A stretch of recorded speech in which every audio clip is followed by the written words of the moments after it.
Hey, what's up, everybody? This is Charles Sebastian, and welcome you guys to another episode of the Dreamers Pro Show, where we cover everything from sports, hot topics, classic debates, entertainment, and we'll give you guys a fresh perspective on things and how we see them. And today we got a great show for you guys. Before we get into it, please make sure you like the video and sub to the channel. Now, this is one that hit home for me, right? As you guys know, I think it was last year. I forgot when specifically last year, but there was this campaign that was going on the internet, which was, we're done with the 90s. We're done with the 90s. We're done with the 90s. I didn't know where. We're done with the 90s. We're done with the 90s. We're done with the 90s. I started hearing various voices saying, oh, players in the past weren't that good. You had the J.J. Reddicks of the world calling Bob Cousy and all of these guys, a bunch of plumbers and firemen. And there just seemed to be this attack on players from previous eras, all in an attempt to magnify this era and prop it up and say, this is the greatest thing that we've seen since sliced bread, right? This current era here. You saw so many back and forths on ESPN between Chris Mad Dog Russo, J.J. Redick, and you've seen on other platforms people going at players in the 90s, going to Michael Jordan's era. There were even videos of people posting videos of that Michael Jordan couldn't go left. They were putting up videos of players in the 90s having certain calls called against them and all of this. And I'm like, wait, what is going on here? And I've always maintained that the reason that these guys are doing this is because they want to make this era seem the greatest. So they can be like, well, you see, man, these are the greatest players we've ever seen in our lives because, look, they're playing in the most magnificent era that we've ever seen in basketball, when the fact of the matter is that wasn't the case whatsoever. So what happened? Yesterday, Stephen A. Smith was on ESPN First Take with Chris Mad Dog Russo, and they were reacting to some things that was being said, that had been said, by Rich Paul on the Pat McAfee show. He went on there, they spoke about some various things, but then they got to a point where they were talking about players not chasing ghosts of the past, chasing the Kobe Bryants, the Michael Jordan, the Kareem Abdul-Jabbars, the Bill Russells, the list goes on, the Magic Johnsons, Larry Bird, all of them. And they tabled that issue on ESPN First Take and asked the panel to react to what Rich Paul said. And Stephen A. Smith decided to take it in a different direction. He decided to expose the real reason Rich Paul and these guys are saying these things. The real reason they've had this campaign against the Michael Jordan era and tried to ruin Michael Jordan's era. And I think Stephen A. Smith was 100% on the money with this description. And I think that's exactly what they're doing. But smarter people see through it. Dumber people can't. So this is the comments that we want to get into. Before we get into what Stephen A. Smith had to say in response to Rich Paul, today's video is brought to you by our sponsor, PrizePicks. PrizePicks is America's #1 daily fantasy sports with over 10 million members. PrizePicks makes it easy to get real money action on the sports and players you love. You pick more or less on at least 2 for a shot to win up to 100 times your cash. For example, this week on PrizePicks, I'm looking at the upcoming NBA schedule and selecting Stephen Curry for more than 29 points and Kevin Durant for more than 27 points and Anthony Davis for more than 12 rebounds and Luka Doncic for more than 8 assists. If you're like me and you like to play it safe, you'll love PrizePicks' new feature, Flex Plays. It's the safest way to play. You can still cash out even if your lineup isn't perfect. Plus, you can double your money even if one of your picks doesn't hit. On top of this, PrizePicks puts their members first, so all withdrawals are fast, safe, and secure. When my picks hit, I can get my money as quick as in 15 minutes. So download the PrizePicks app today and use code CLNS to get $50 instantly when you play $5. That's code CLNS on PrizePicks to get $50 instantly when you play $5. You don't even need to win to receive the $50 bonus. It's guaranteed. And remember, whenever you support this sponsor, you're supporting this channel. Thank you. So what we want to do now is we're going to play what Stephen A. Smith had to say. We also want to play what Chris Mad Dog Russo had to say in response towards the tail end of that, and then we're going to come back and continue on the show. Take a listen to these guys here. All right, so Rich Paul also weighed in on not wanting young players to chase the NBA GOATs of the past. Take a listen to what he said on Pat McAfee. For those that have the platforms to talk about the sport, they're going to always lean and be biased towards when they played and or the previous years, but it's supposed to get better. There's an evolution, right? And so we have to allow that to be the same in our sport, and not just try to judge these guys and have them chase goats all the time. Cousy was great for his time. Pistol Pete was great for his time, but what would Kyrie Irving do in that time? I mean, this is right up your Oh, alley. my God, here we Thoughts go on again that? now. Chasing ghosts of the past? Listen, Kuzi would be great today if you didn't think he was a great player, unbelievable ball handler. Now, listen, he wasn't going to shoot the ball as well, but it's a different era. The athlete is advanced, and if that's what Rich means, he happens to be right. I'll tell you right now, though, all right, and I've been around, so has Stevie. Jordan played now 30 years ago. All right, that's not 10. That's over a generation ago, and he's still the best player of all time. So you can talk about LeBron, anybody you want. There's nobody better than Jordan. And his career began in 1984 and 1985. That's 40 years ago. Yeah. So, I mean, that's a long time. That's a ghost that's never going to change. There's Kuzi with those great passes, Russell on the break. Oh, I love that stuff. But I would say Jordan, and nobody's better than that guy right there, Bird.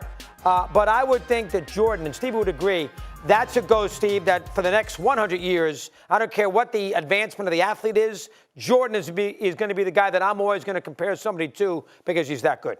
MJ. Rich Paul and I talk often enough. And the one thing that I will give him a lot of credit for is his consistency. He doesn't go on the airwaves and say stuff that he doesn't say to you directly. And I give him a lot of credit for that.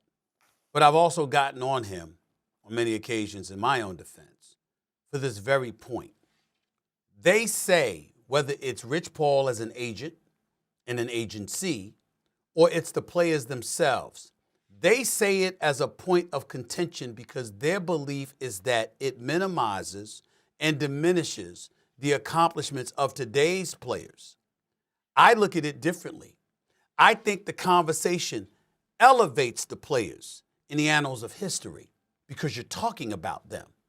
Dr. J had to deal with the David Thompsons, the Connie Hawkins comparisons. You know, Kareem Abdul-Jabbar had to deal with the Wilt Chamberlain comparisons, the Bill Russells and others. Whether, you know, Doggy will appreciate this, the Artis Gilmores, the Bob Laniers of the world. They had to deal with the comparisons of the same big men.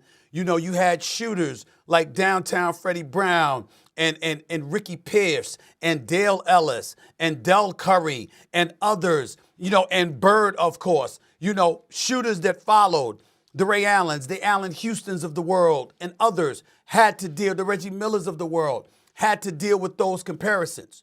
Respectfully, the only people who whined and moaned about it were these players. Doggy, back me up here. When we talked about errors, previous errors with those players, whether it be Jordan, whether it be Reggie Miller, whether it be any of them, they didn't complain about comparisons to the past. They embraced it because they recognized from an historical context and an historical perspective, simply talking about them put them in a position where they would be considered years after their playing days were over because their performances had warranted discussions about their legacies in basketball history. This generation uses it as an excuse to whine and moan about it. Why, Molly? Why, Doggy? Because you're looking at today's atmosphere of social media and beyond, and they want to say everybody has a voice. That's not the only reason. They've utilized those outlets and those assets to monetize their brands. And so anything that you say about them that isn't of the loftiest of praises is considered something that's potentially compromising their brand and what their agenda is for their brand. That is what they get caught up in. And I'm just saying they're looking at it wrong. Just because they are doesn't mean we're not. When we talk about these guys, we're actually celebrating them by comparing them to yesteryear because we're recognizing that their greatness commands that level of attention. Yeah. They're just hearing it a lot more because there's a lot more platforms between podcasts and social media and television. So it's constant. And let's face it, one other thing. The one thing that the young athlete or the young fan or the young talk show host, the one thing they don't know anything about is history. I have found out to be the case. I mean, I'm a very young talk show host. I mean, you've heard about Kuzi. I didn't hear your answer, Doggy. You said the one thing they didn't know about was what? History of any fan base. They think the sport began when they started following it. Okay. And that drives me crazy. Well, who's Sandy Koufax? What? I never heard of him. He can't be that good. Wilt Chamberlain. You saw Wilt, one of the great athletes of all time. People don't know Wilt Chamberlain. You know how good an athlete that Wilt Chamberlain was? He one of the great high jumpers. Phenomenal. Oh my God! They changed the rules. Nobody's They as changed good the as him. rules. Molly, they changed the rules because of him. So you heard what Stephen A. Smith had to say. I want to start what Chris Mad Dog Russo said at the tail end, which is the fact that he noticed that a lot of fans don't know anything about the history of sports. Look, what he said is a very, very, very pertinent thing. Not only do a lot of younger guys not know anything about the NBA beyond this current era that they're watching, there seems to be this love of ignorance. There seems to be like this acceptance of stupidity and just ignorance. It's like, yeah, we don't know anything and we're proud about it. And then what they try to do to make themselves feel even good, because they like to relish in it, it's like pigs in mud, man, relishing in the stupidity. They'll say, oh, man, these are old heads. These are old heads. As if to say, like, we're the ones that are disadvantaged because we have more information. I'm lost here. I'm lost, bro. You're looking down on people that have more information than you. You have less information than them, but somehow you feel like you're winning this thing. You're arguing with less information, but yet you feel like you're winning this thing. How can you possibly win a debate when you don't have all the information? The only information you have is what you're seeing now. Then you're arguing with people who have the information that you currently have, and they have information that you don't have, meaning they've seen this era and they've seen eras in the past. But you feel like you know something, but you don't. It's almost like this adolescent mentality. Like, let's be for real. When we were all teenagers, we were dumb. It's dumb as hell. Like let's be for real.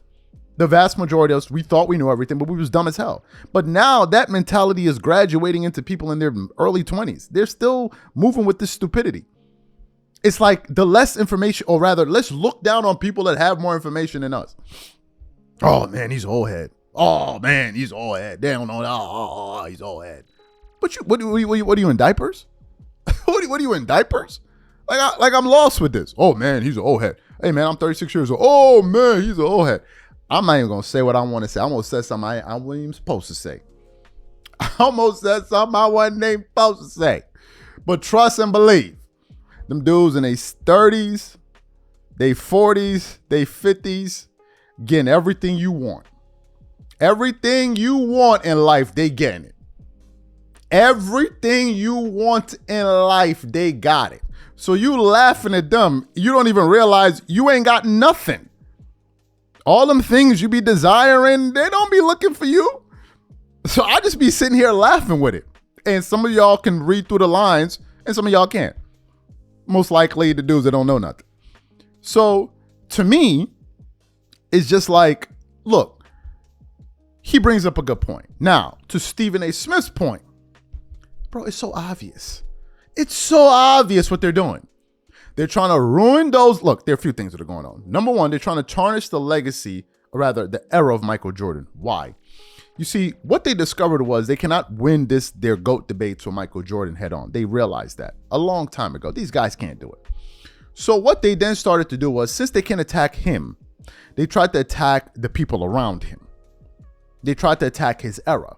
It's like, oh, well, he was good, but all those other guys weren't good, so that's why he was so good. That's what they're doing. Because they know they can't win the debate head up. They can't put their favorite player against, it ain't gonna work, because it never works. So they said, you know what? We can't win that argument. Nobody's taking it seriously, because we shouldn't be taken seriously. So you know what? Let's attack Jordan's era and try to say that his era was weak, and then therefore we can say, well, yes, he has all of those accolades, but look, his competition was weak. These guys couldn't play basketball. They couldn't even go left. Right? That's what they're trying to do. All in an attempt to elevate this era to say, you see, look what my favorite player is doing. He's doing it in a tougher era. So you see, look, he's better. It's so what be killing me is that dumb dudes be thinking they outsmarting smart people. It's crazy. You ever notice something? It be the dumbest people that think they can outsmart smart people. Or successful. You ever notice that? You ever notice the dumbest people think they can outsmart rich people? You ever notice that? Have you ever noticed that? It's like, if you're so smart, why are they doing better than you? If you're so smart, with all of the smarts that you have, why are they doing better than you? They think they can outsmart you. Like, I'm going to throw this at them and they won't see me coming. They never saw it. Every time we can see through what you're doing. It's ridiculous. It's lame. I'm calling it out. A lot of people are calling. We know what you're doing. Now, if we want to get into competition and all of that, well, we're going to talk about that week East. When you got teams making the playoffs with losing below 500 records. But we're not going to talk about that. And most of them don't even know that, which goes back to the point that Chris Mad Dog Russo was alluding to. It goes back to that point. So we all peep the game. But what's hilarious is that they think they're getting it over people. Like, man, they don't really notice what we're doing here. They don't really notice what we're doing. How you going to call yourself the GOAT if you can't compare yourself to nobody? Think about the stupidity, the underlying stupidity. How can you say this guy's the GOAT, but you don't want to compare him to people? So based off of what? Is he the GOAT by himself? Or is he not the best in comparison to somebody else? Oh, I never thought about that, derp, because I'm a derp. Catch you on the next episode. I'm out. Peace.